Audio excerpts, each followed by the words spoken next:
Okay, guys. Hey, this is Paul Fisher. You probably don't hear me speak too much, at least not on video. I don't do this very often, but there's a lot of stuff going on right now, and video seems to be the way to communicate. And I had a friend who's working on a project for a business success group that she's a part of on Facebook.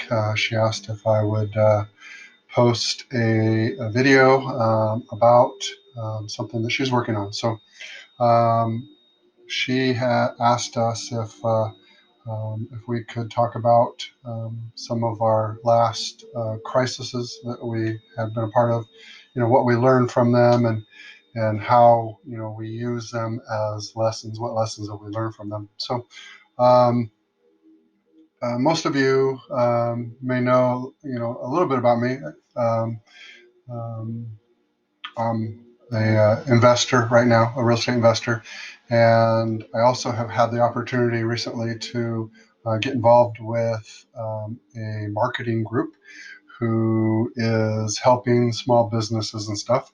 But my background has mostly been in corporate, working for 20 plus years in a corporate environment in a global marketing group, handling the logistics and stuff, and then also getting into real estate, doing fix and flips and different things, and most recently getting involved with doing some small business marketing, which is allowing me to meet a lot of interesting small businesses that I hope to at some point be able to share with everybody.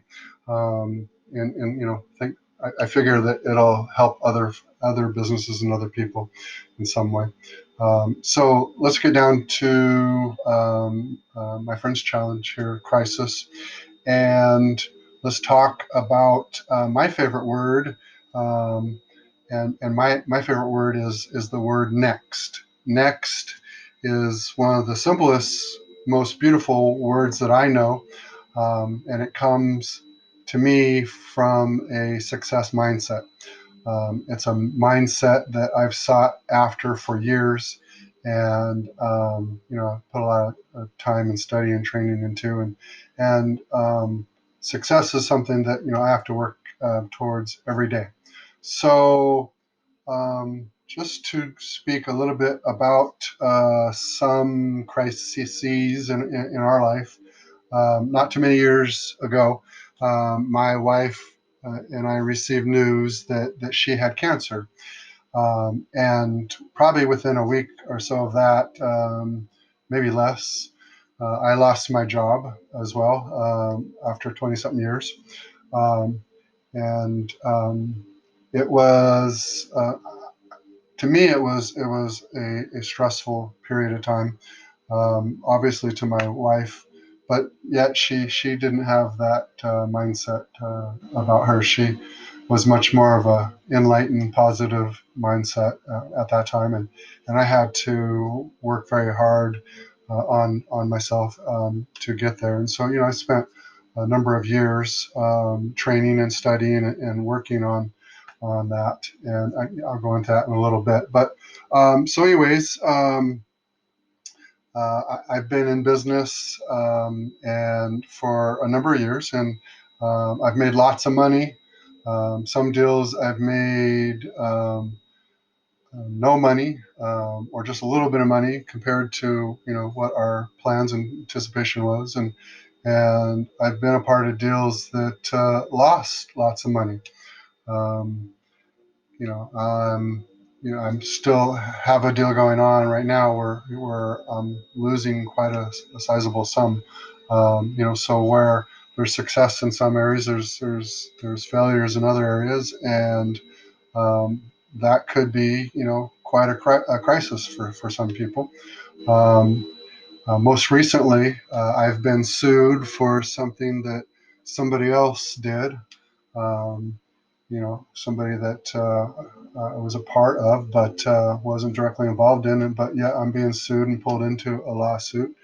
Um, I've been, in business and in real estate and working with different people and stuff. You get lied to a lot. You get people that are trying to take from you, and so I've had things stolen. I've had fraudulent liens placed against my properties by very greedy people, who have surprised me. Um, in my personal life, recently, I had a family friend overdose in our home. No pulse, stopped breathing. Uh, we subsequently, thank God, we revived them. Um, but yet, not too long after that, we found out that they did the same whole thing, again, in another home. So those were stressful situations. Those were, you could consider those crises. Um, I've dealt with family members who are uh, they're addicts, I guess. They're in and out of rehab and treatment. I have a close family member that I'm dealing with that has lied and stolen to get what they needed to get, and you know, struggled to watch their life become very, very, very small, um, and at one point in my life, it could have been quite crippling, I think. And so, what? I guess I'm 50 years old, and I've had, a fair lifetime of experience, and some would consider some crises.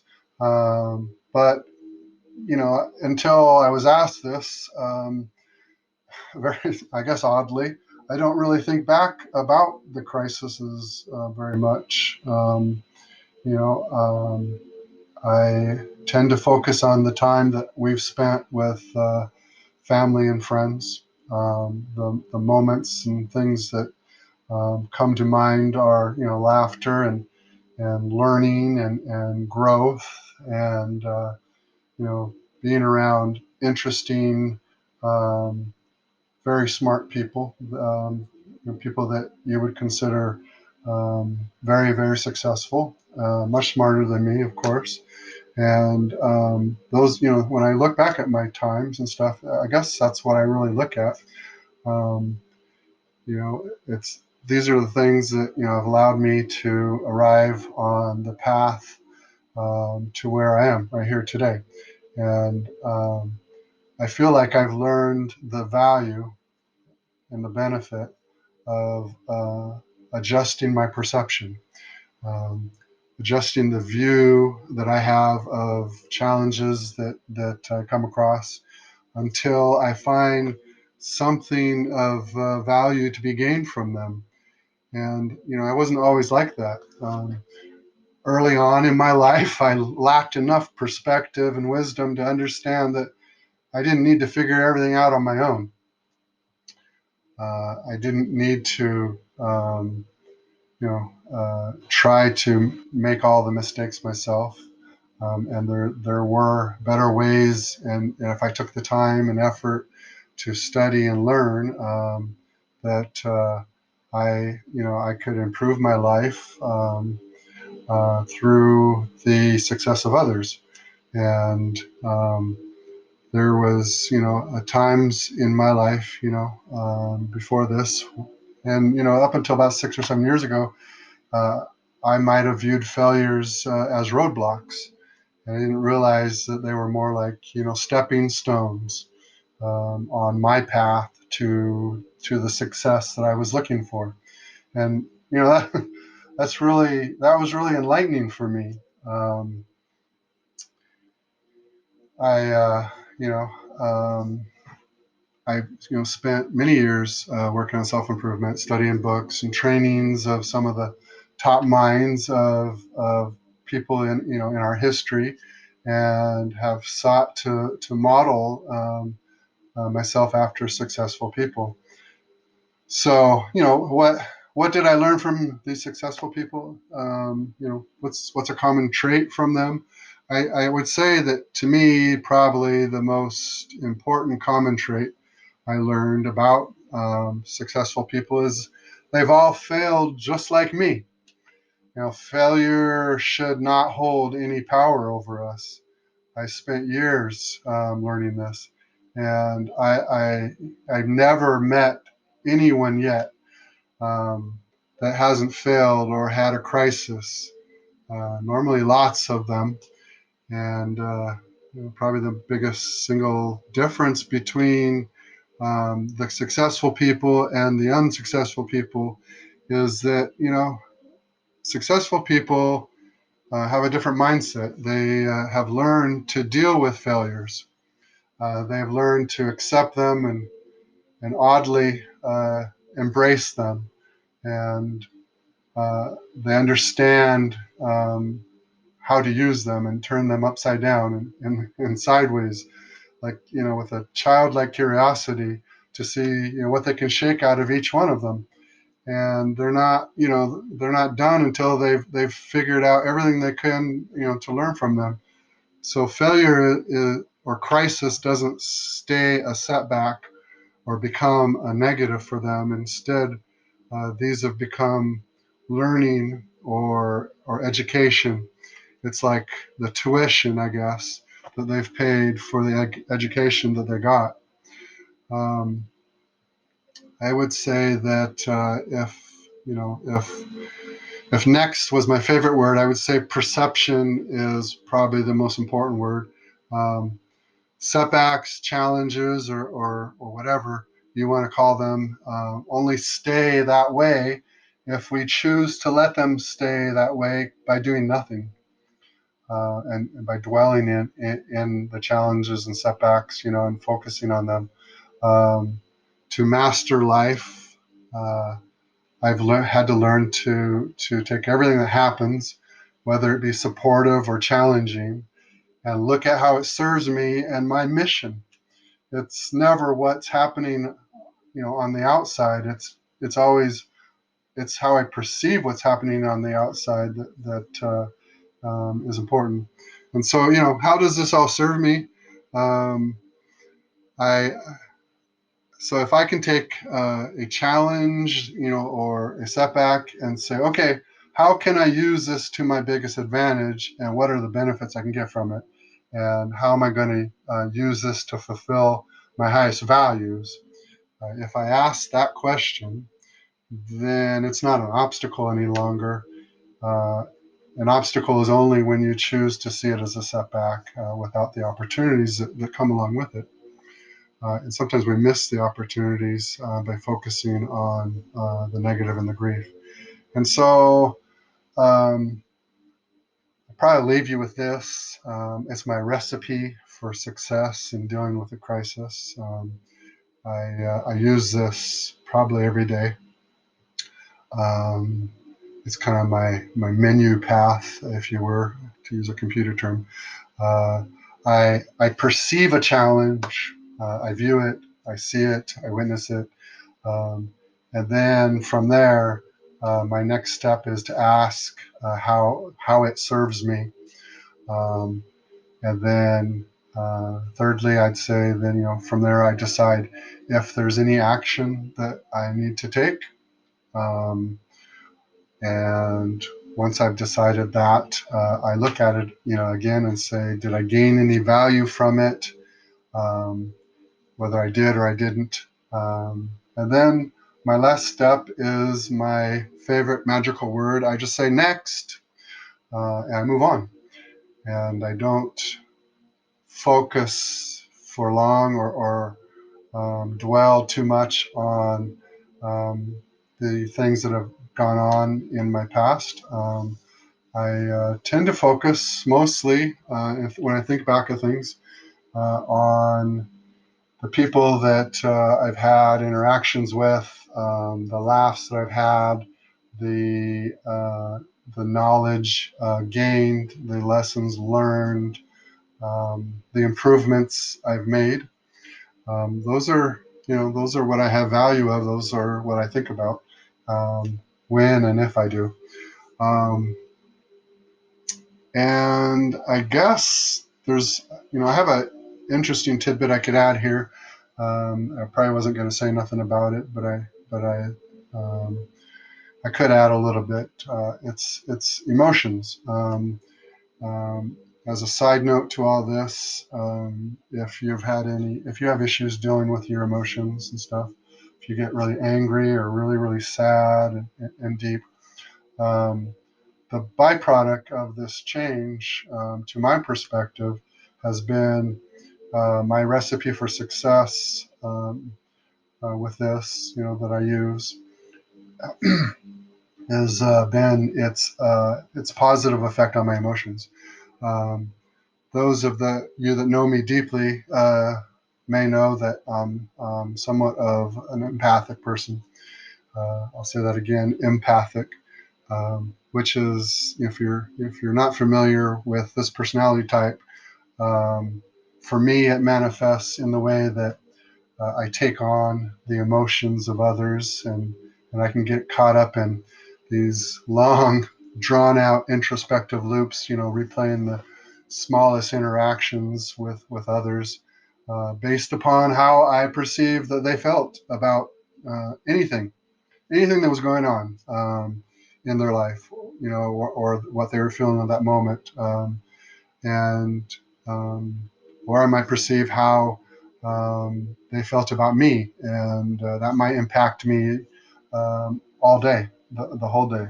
Um, and I found that over the years, to protect myself, I guess kind of as a coping mechanism, I'd learned to like hold myself apart for periods of time, and to guard or protect myself from the energy drain of other people around me that they had no part of doing, but it was just me. And I say all that to say that my perspective and my tools, and the way I think about things, and how I perceive things now, um, uh, have been has positively impacted my emotions. I don't really, one couple things. I don't get caught up in worrying so much about my emotions. I still need my downtime and my recharging time away from people. Um, but it has allowed me to not take on as many things from other people as I used to, and to not worry about as many things that might bother me as had in the past. So, okay, that was a lot. I hope you made it through all this, and for those of you that stuck with me, thank you, and I appreciate it. I'll probably put out some more in the future.